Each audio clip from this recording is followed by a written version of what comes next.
here we are. Amazing event.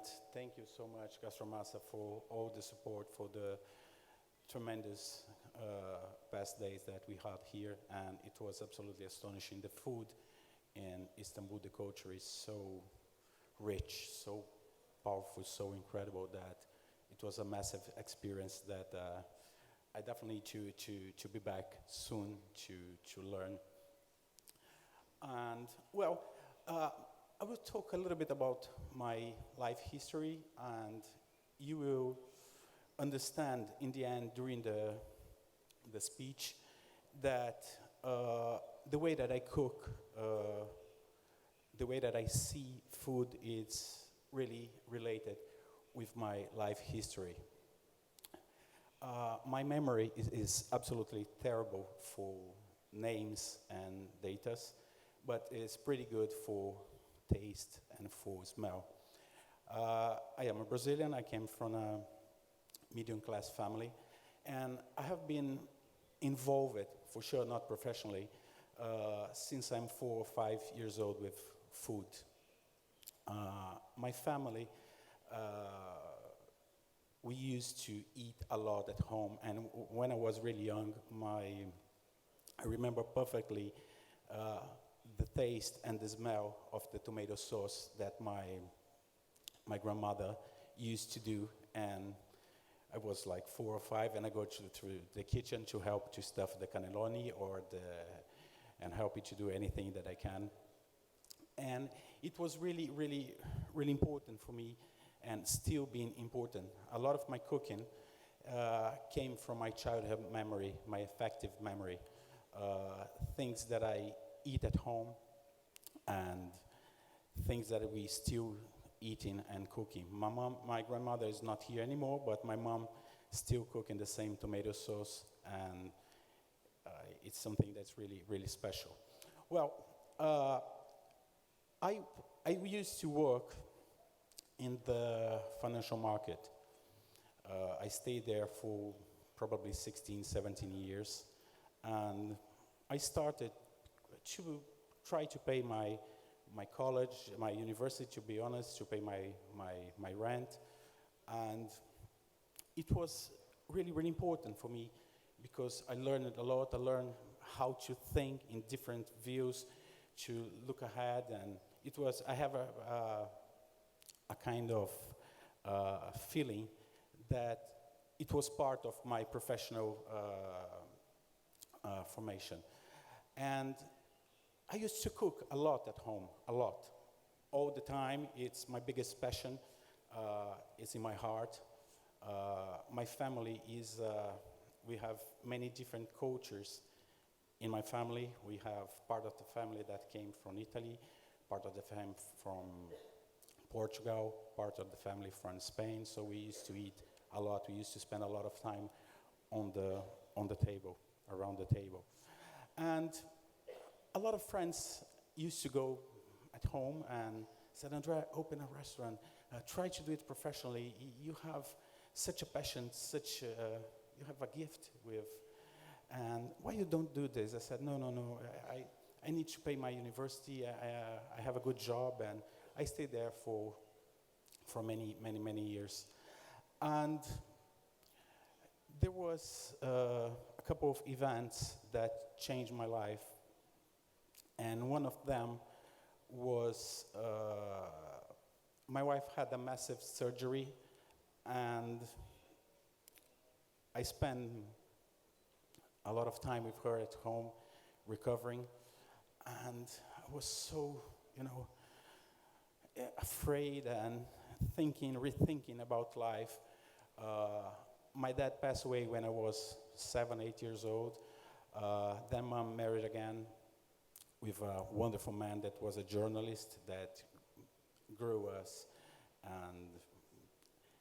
and showed me a lot about the passion, about kitchen, about cooking. And it was something that it was really, really special for me because I remember perfectly, we were middle class, and I remember when he got the paycheck, the first thing that he used to do is give mom a lot of the money that he received, and he saved a little bit for for the next weekend after the paycheck. It was when he bring all the family to a really, really, really good and special restaurant, and where we start tasting incredible food and really good food. The rest of the month was at home and with amazing meals, especially lunches. I remember perfectly starting the tomato sauce, for example, on Saturday to be eaten on Sunday, and a long, long, long lunch with friends, with family, where we spent hours around the table talking, and being together.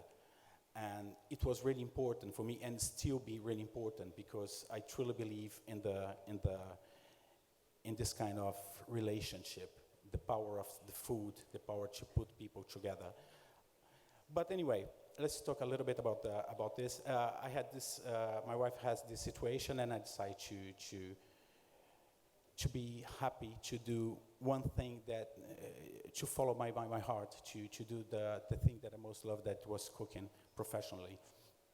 And we decided with two partners to open the first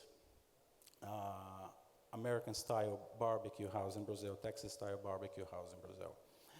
And we did a massive research. I went to Texas and to US to try different flavors and to see how the American barbecue was done.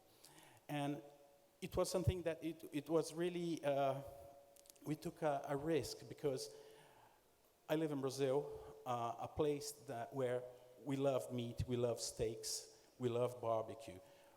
We call the barbecue the churrasco. And everybody does churrasco in Brazil, especially on weekends. It's a celebration where people go to another friend's house and spend the whole day cooking and grilling meat, especially with charcoal. And we decided to do something different, doing the American barbecue, slow cooking, smoking the meat, using wood. And it was one of the most important things that happened in my life, because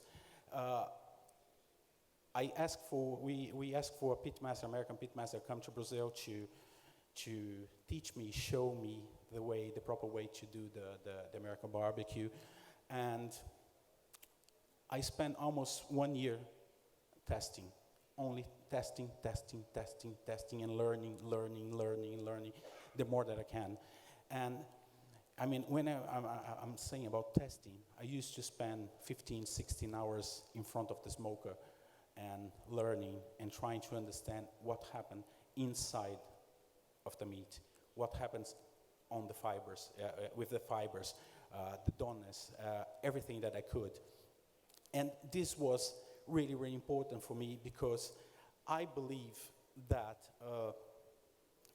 meat, a perfect steak, it's what happens inside of the steak.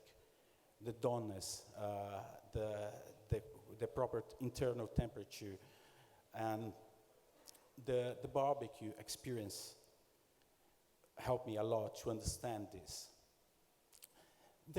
People ask me, what's the best way to do a steak, for example?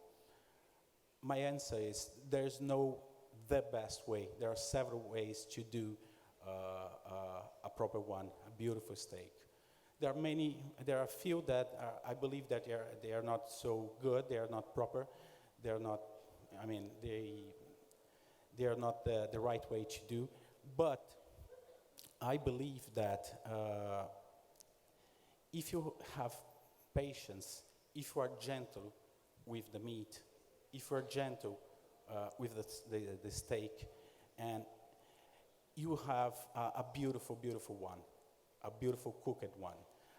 I am known to be really kind and gentle with meat, with steak, especially on the grill. I avoid flames all the time, and doesn't mean that this is the best way to do. It's the way that I used to cook. And I avoid the flames, and I cook basically in two different ways. The first one is to make it faster, to make the explanation faster. Beef cuts that are until 2 fingers thick. I used to do the whole process over the coals, 15 with the grill, 15 or 20 centimeters over the grill.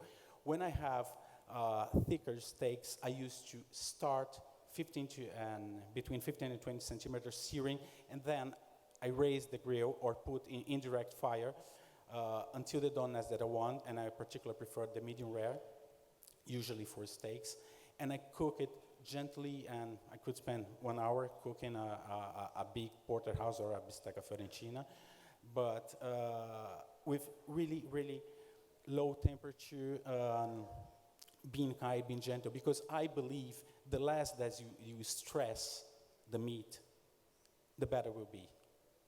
This is my main concern. My main concern is what happens inside. And you can use different techniques, and this is the good thing about be open and be humble enough to know that we are learning every single day. There's someone doing something really different in another place, and that's all about life, learning, and sharing the experience that you got. So if you keep in your mind that we are always learning, you can use different techniques with meat. One example is I was cooking a massive rack of beef once, and I did the reverse sear. I started in the smoker until 47 degrees Celsius internal, and then I moved to the grill to get a beautiful color outside. So it was perfect cooked inside. I have a little bit of the smoked flavor, not too much, and we have the crust outside. So you can do different techniques. You can use different techniques, and you have something really special. A lot of people, my biggest passion, my biggest goal, as I told you, is how it's cooked inside. And it's all about the doneness. So as I told you before, I love the medium rare. I believe a lot of the cuts has your maximum potential in the medium rare doneness. But you know that when we are talking about a medium rare or any doneness, we are talking about a range of temperature. So medium rare, we are talking about 55 to 60 degrees Celsius internal, okay? I believe that different beef cuts has different internal temperatures, even in the same doneness. I believe that a ribeye steak could be removed from the grill at 53, 54 degrees Celsius internal, and the temperature will raise at least 2 degrees in the resting time, and will be, in my personal opinion, absolutely perfect.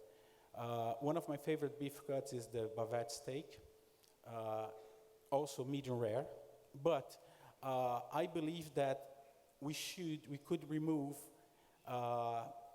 in a little bit higher temperature, like 57 degrees Celsius, and you have a beautiful cooked steak with the fibers really tender. I had some experience removing at 53 the bavette steak and reaching the 55 degrees during the resting time before cooling down, and it was a little bit chewy. So I really look for the perfect temperature inside of any beef cut, of all the beef cuts. And this takes me a lot of time, a lot of effort to understand, and making a lot of mistakes that are great, because we learn a lot with mistakes. Because when you do something right in the first attempt, you have this in your mind. You have it. When you make something wrong, make you think again about what you are doing. I choose for this presentation some videos of me cooking and showing. Part of them were made during the photo shooting of my book, All Fire, where I try to show the easiest way, but not the short way, the easiest way of cooking with fire. That is my biggest passion. I build in my house outside kitchen. It's all fueled by charcoal and wood, the stove, the oven, the smoker, the pahila, the plancha, everything is with fire, and it's a great lab for me. It's where I test a lot of stuff, a lot of things, and because, as I said again, there's a lot of people cooking and things that you never realize that how I didn't think about this before. And this is one of the most important things for me, that is the learning process, is understanding what happened. So I believe, again, that a really good steak, a proper one, you can do with the same doneness inside of the steak. When I'm cooking, particularly, I'm not worried about how it looks outside. I mean, I'm worried about the doneness inside. So I play with a lot of different distance when I'm grilling, with different temperatures, and I believe the result is pretty good. And I use a lot the thermometer. And as I told you, I just explained why. Because even inside of one doneness, 1 or 2 degrees Celsius of temperature difference can make a massive difference in the product in the end. Well, what else? I think that one of your best friends could be your butcher, talking about meat. I have a really straight relation, close relation with my butchers. I used to ask a lot, to learn a lot with them. And I believe that this kind of relationship, when you are really close of your supplier, it's something that's it's great. I mean, we need good meat. We need well prepared, well cut, well carved to do something really, really, really special. I mean, I saw a lot of people. A lot of people actually ask me about the beef cuts, and the best one to tell you about beef cuts is your butcher. He lives this every single day. So what I used to do, I used to call them and said, "Well, what do you have special? Do you want something that I can try and I can do?" And he offers. He said, "Andrea, have you ever tried this steak? This is not so usual. Let me try this." And I believe this is part of the learning process. I mean, there are so many incredible beef cuts to be grilled. One of them, for example, that it's not too usual in a lot of parts in the world, is the flat iron. The flat iron is one of the most tender and flavored beef cuts that I have ever seen. I mean, if you ask me my favorite beef cut, probably the answer will be the ribeye cap. It's absolutely astonishing. It's the spinalis dorsi, is the muscle that's in the top of the ribeye. Beautiful steak. So there are so many things to do, so many ways to do, so many techniques that it's an incredible experience. It's a lot. I have a massive opportunity to do this. What I did in 2015, We closed the restaurant for particular reasons. Each partner has his own reason. And I can tell about myself.